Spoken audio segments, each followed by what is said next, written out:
take off, take flight with you. For we never fly, but we're flying. Welcome to episode 231 of Take Flight podcast. This is an episode of myself, Daniel, for a Take Flight Takeaway. So I know you've all listened to the past Take Flight Takeaway episode, which was by Olu, talking about taxable benefits of an ISA account and all you should have done before April the 6th, which is when the new tax year started, to take full advantage of those taxable benefits. And of course, now you're wanting to get ahead for the 2024-25 tax year and are looking to open an online brokerage account to start investing even more amounts of money that you already have.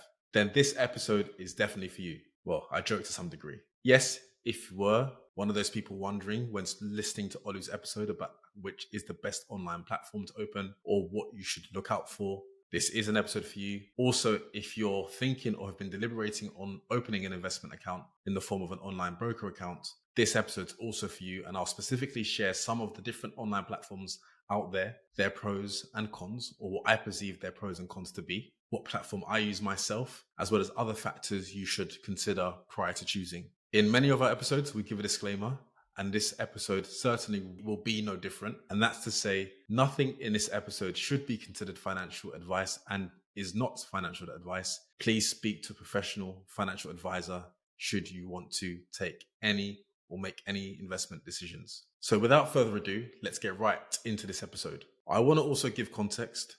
This is going to be a very, very light episode. I should not lose you.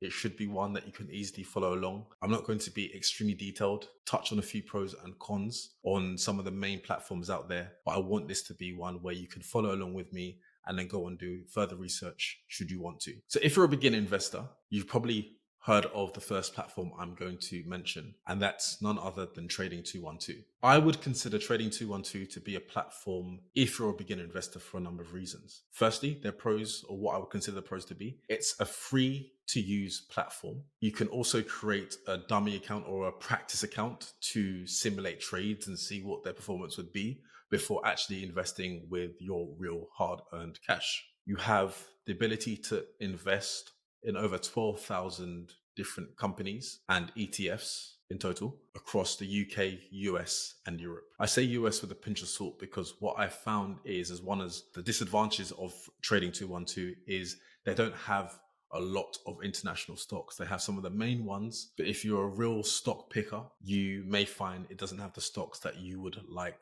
to invest in, but it has a lot of the UK ones and most of the European stocks. So again, with their pros, easy to use app.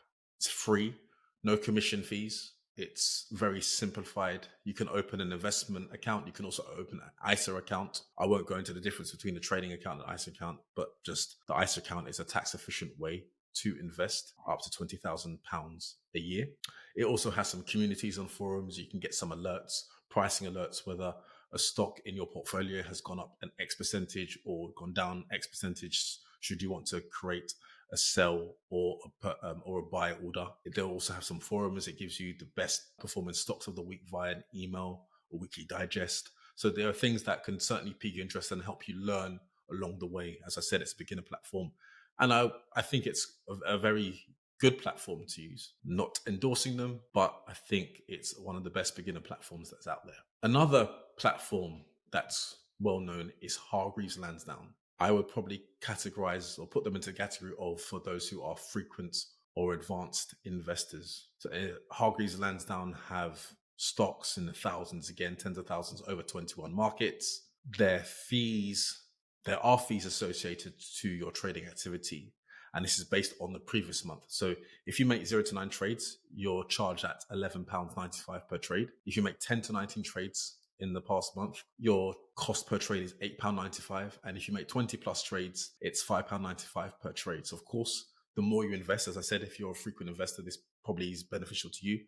But yes, the more you invest, the cheaper it would be for you in the long run. The cons, I think if you're not advanced, if you're new to the space, it could be quite overwhelming. But overall, it's a very good platform. The next platform I'm going to talk about, number 3, is Interactive Brokers. This, again, is good for experienced traders. There's fixed pricing, which is charged at 0.005p per share. And there's also a minimum of $1, a maximum of 1% of the trade value, depending on how much you're trading. They have stocks over 90 markets, very good for the UK and very much for US stocks as well. And the cons, if you're not a beginner again, it might be quite overwhelming. It could be quite convoluted in how you find the functionality, but overall, it's a very good platform. One thing I haven't mentioned so far is that all of the names I'm providing or sharing with you, they have an online website that you can log into, but also have an app that is very easy to use. The Trading 212 app is very easy to use, and Hargreaves Lansdown and Interactive Brokers also have an app as well as a website that you can log into. The next one I'm going to share in similar detail, which will be the fourth one, and then the rest I'm just going to give the names of, and you can do your own research on them should you want to. But the last one is Interactive Investor.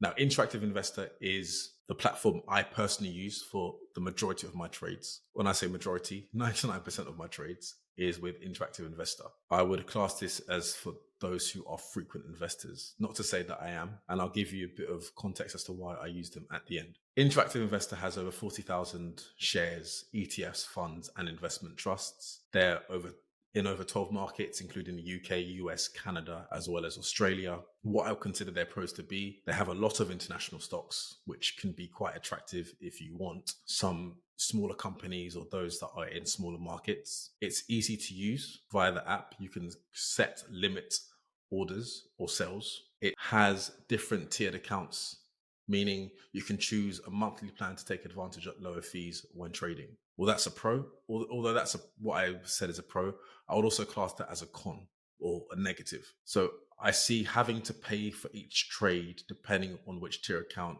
you choose, to be somewhat a problem. The cheapest you can pay for the subscription is £4.99 a month, but this could rise in the future. So irrespective of whether you trade or not, if you have this account, you have to pay £5 a month just to have your account live. That's £60 a year, which of course, if you're not trading frequently, you're just giving money away for stocks to be held in your portfolio. If you can change the tiered account and pay more, I think up to £15. There's another one at £7.99, £10, £15, and so on and so forth.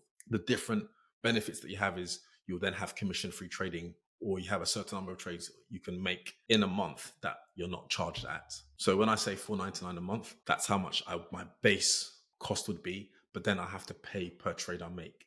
And remember, a trade isn't just necessarily buying, but it's also selling.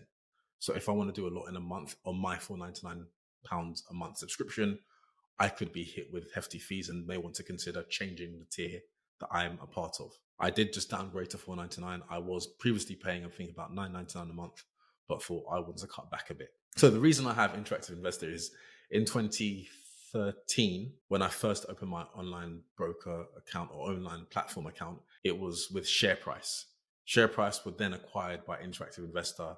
Hence, I'm with them now. And when I was with Share Price, there were no monthly charges to having a platform or an account with them. When I was migrated over to Interactive Investor automatically, of course, with notice, those monthly subscription charges came into effect. And why didn't I leave? Well, because, and this is something you should take into account, is if you want to sort of migrate to another platform, in some instances, you would have to sell all of your stocks.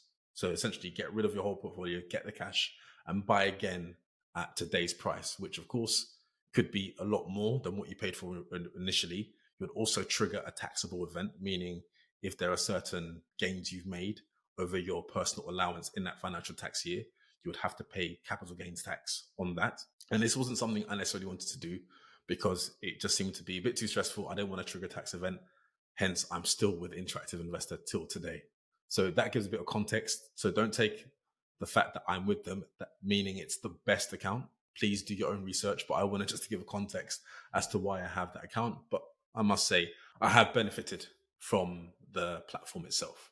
Just to mention, there are some other online platforms that you may have heard of or may want to consider, that being Free Trade, AJ Bell, and Fidelity, which I believe have been mentioned in the past, as well as Vanguard. One thing to note, whichever platform you choose, all platforms will require KYC, meaning you will need to verify your identity, which usually in the form of a live photo that they will ask you to take via the app and submit, as well as proof of identity with your name, address, usually a passport or a driver's license or both. So that's something to consider.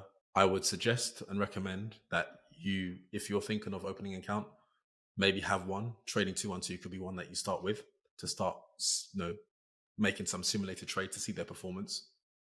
You're not at risk of losing any of your money because it's just a practice trading account. Many of the platforms also offer a trading and an ISA account, which you've gone into the benefits in the past in several episodes I've done, and certainly in the last episode that Olu did about an ISA account. So I wish you all the best in your trading journey. Please feel free to provide any comments, feedback that you may have. And there isn't a restriction on how many accounts you can open, meaning how many platforms or different brokers you can open an account with. So you can have a trading 212 account and an interactive investor account, which is something I have. Could also have a Hargreaves Lansdowne account as well. But of course, if they have fees associated with them just to have an account, that may then, of course, limit or restrict as to how many you have. But with the free accounts, you may want to open multiple to diversify your risk.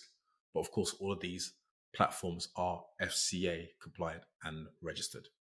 So until next time, I wish you well, stay safe, and hope you've enjoyed this episode, which I've gone into on sharing the different online platforms you can use to trade and invest in. Take off, take